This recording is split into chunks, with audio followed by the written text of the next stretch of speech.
দ্বাদশ জাতীয় সংসদ নির্বাচনের আগে দেশে মার্কিন যুক্তরাষ্ট্রের তৎপরতা ছিল চোখে পড়ার মতো। যুক্তরাষ্ট্রের নানা পরামর্শের পরও অনুষ্ঠিত হয়েছিল দ্বাদশ জাতীয় সংসদ নির্বাচন। সেই নির্বাচনে বিজয়ী হয়ে টানা চতুর্থবারের মতো সরকার গঠন করে আওয়ামী লীগ। প্রধানমন্ত্রী শেখ হাসিনার নেতৃত্বাধীন নয়া সরকার ইতোমধ্যে 4 মাস দায়িত্ব পালন করেছে। তবু বিদেশি ভয় কাটছে না আওয়ামী লীগের, যা আওয়ামী লীগ সভাপতি ও সাধারণ সম্পাদকের বক্তব্যেও স্পষ্ট।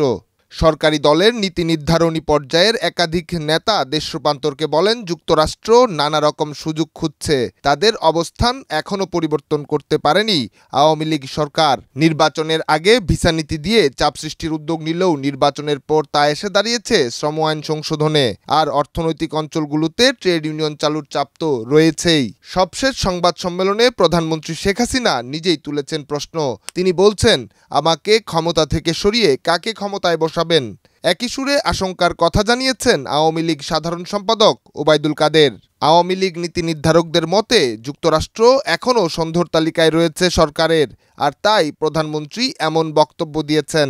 আওয়ামী লীগ মনে করে যুক্তরাষ্ট্রের অবস্থান সরকারের জন্য নিরাপদ নয়, ফলে সরকারের দুশ্চিন্তা এখনও রয়েই গেছে।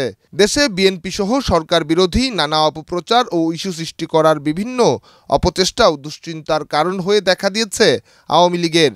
এই দুশ্চিন্তা থেকে বের হতেও পথ খুঁজছে আওয়ামী লীগ সরকার। ডেস্ক রিপোর্ট, দেশ রূপান্তর।